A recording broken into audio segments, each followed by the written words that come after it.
And now, from the Room 111 studios, it's Hacking Engagement with James Sternovic. Hey there, listener, and welcome back to the Hacking Engagement podcast. I'm so glad you're here. And before I get started today, I got to give you a little program note. This is the Sunday before Thanksgiving. Man, do I love Thanksgiving. And I'm out of school on Tuesday. So then I have all those days and then the weekend. But man, I'm going to be busy. On Thursday, I'm going to go up and eat Thanksgiving dinner with a lot of family members. Then the next day on Friday, I've got a bunch of my buddies coming in. A bunch of my old high school friends, college friends are coming to my house. And we're going to get it done, baby. We are going to have a really good time. The upshot of all this information, which you may or may not find relevant, is I'm not going to have an episode out next week. I'm going to take a week off. But believe me, I'll be back in early December with my guns blazing. That's a promise. Now, here's the thing, man. I want you guys to think about this. This is a total rhetorical question. Obviously, you can't answer me unless you send me a comment on my show notes. But I'd like to know what the heck happened to clowns. When I was a little kid, clowns were something you brought over to a kid's birthday party. They weren't as terrifying as they are now. I used to watch this show, the local show from Columbus, Ohio called Flippo the Clown. Like he would, just like this funny guy that would show movies, you know, it wasn't a big deal. Now clowns are terrifying. They're absolutely terrifying. If I went to see that Stephen King movie, It, I don't think I could sleep for a month. I think I'd be terrified. I might have to go to ICU or something. Well, the fact of the matter is if you have a class clown, that young person might be as terrifying to you as Stephen King's movie. Now, I can speak about class clowns. I can speak with authority on class clowns because guess what? I was a class clown. I was one of those kids. And the thing that was sad was that some of my teachers didn't handle me real well. And they were determined to put me in my place and set me straight, which was extremely counterproductive. They were looking at things from their perspective, not necessarily mine. So in this episode, I'm going to try to help you. I'm going to help you deal with class clowns because relationships is a huge part of the engagement process. Buckle up, man. You are going to love this episode. I promise you. And happy Thanksgiving. Hey, so get this, listener. My publisher contacts me and says, I love the way Hacking Engagement is selling. How about doing 50 more? I was all over it like a cheap suit. So the name of the book is Hacking Engagement Again, 50 Teacher Tools That Will Make Students Love Your Class. And it's going to be available on Amazon's virtual shelves in the late summer of 2017. In the meantime, if you're looking for more teacher empowerment resources, as always, visit hacklearning.org. Now let's get back to the solutions part of the Hacking Engagement podcast. Many teachers cringe when they hear humor in the classroom because it brings to mind the class clown, the scourge of serious learning. First of all, I want to note that not all class clowns are problematic. Some kids are just delightfully funny and have skills to use their humor without harm or disruption.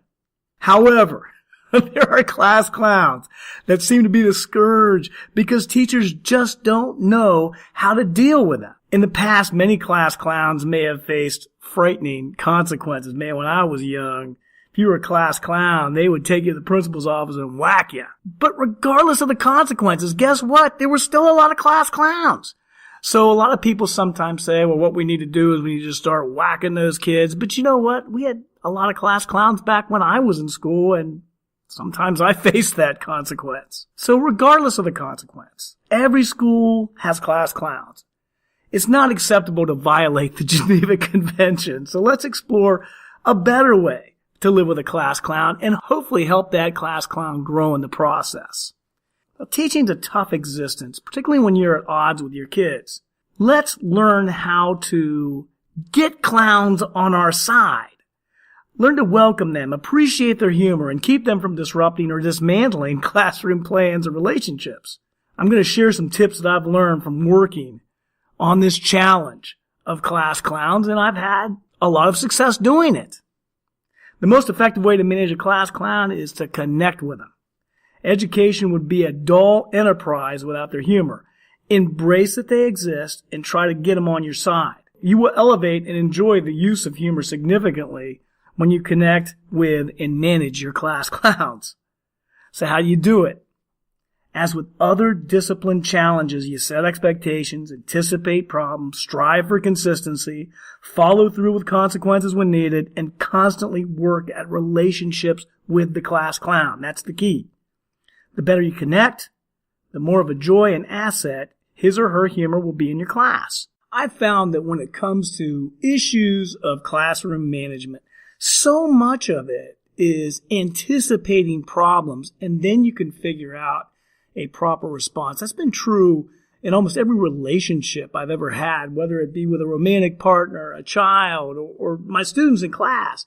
If I can anticipate problems, I can think of really good responses, or at least I can put myself at ease when the situation erupts and I don't overreact. I've thought about it beforehand, and that's certainly the case with class clowns. Now, I'm going to give you 3 scenarios here, which are common ways in which class clowns have tried to disrupt my class over the years. And so here they are. General disruptions, sarcastic statements, and derision aimed at classmates or teachers or just other people in general. So I'm going to take the first one, which is just general disruptions, which I think I fell into that category when I was a young person. And I thought about this kid. I had a kid a number of years ago who was a really funny girl, man. She just really liked to stir the pot. She was kind of drama driven but she was funny. She was in many ways just kind of a joy to be around, but she didn't know when to quit. And it wasn't so much the stuff she said, is her comedic timing was spot on. So, you're in the midst of a very important point in a presentation, and bam, she strikes. And it would be hard to restore order after one of her zingers. Now, I remember one time, I don't know how in the heck we were talking about this, but we were talking about pirates, and we were talking about the Caribbean. So she puts her hand up, and immediately, man, she goes, "Mr. Sturdivant, I've heard that pirates were in constant search of booty." The class explodes in laughter. I mean, it was funny. It was funny. There's no question about it. It was funny. But I had a notion that she was wired this way, and I kept thinking, if she disrupts me again, I'm gonna have to do something productive and proactive in order to try to short circuit it. And so I seized on the opportunity, and in a friendly tone, I just said, "That's really witty. I love your sense of humor. But you're interrupting me, man. You're interrupting class. Please don't do that." And then I said, "I won't interrupt you when you're making important points."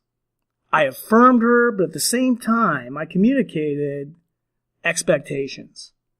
If she interrupted again, and most class clowns will go back to the well, I assigned a consequence. And that way, everyone knows the rules of the class, and they're broadcasted in a cheerful and calm way. This method has been very successful for me with most jokesters.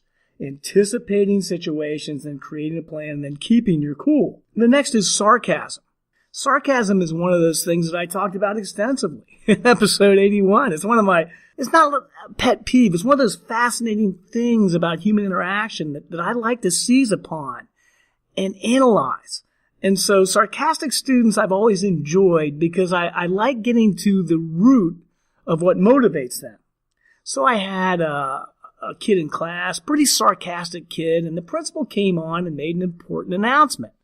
And of course the kid chimed in afterwards, "Well, Mr. So-and-so is just trying to do a little CYA action." And at that moment, a lot of the kids, they break up laughing. But that gave me the opportunity. I knew this kid was sarcastic. I knew he was going to say sarcastic things, and I was ready. I had game planned this scenario beforehand.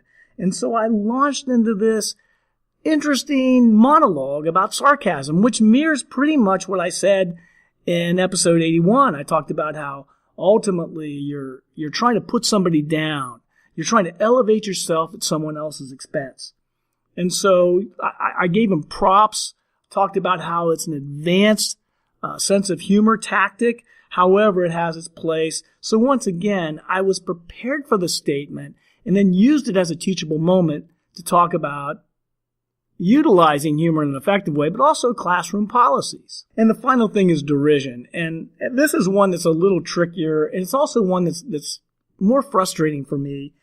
It's when a class clown uses put downs on classmates or other teachers or such and such. I don't remember exactly the situation that created it, but I remember that it was a classic example of verbal bullying.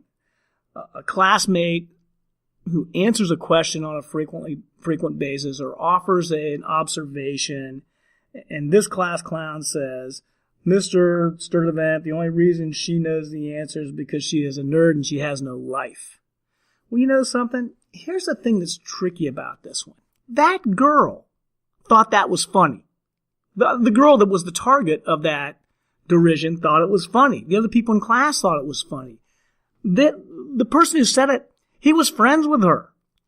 But it's still, you shouldn't allow it. You should not allow kids to put down other kids, even if they're buddies, even if they're totally down with what's been going on there, even if they're totally down with the whole scenario, because it sets up a template that other kids are going to use on less willing victims. And something else. I mean, I think that girl was okay with it. She laughed and she says, oh, don't worry about it, Mr. Sturdivant, blah, blah, blah. But, I don't know if she really felt that way or not.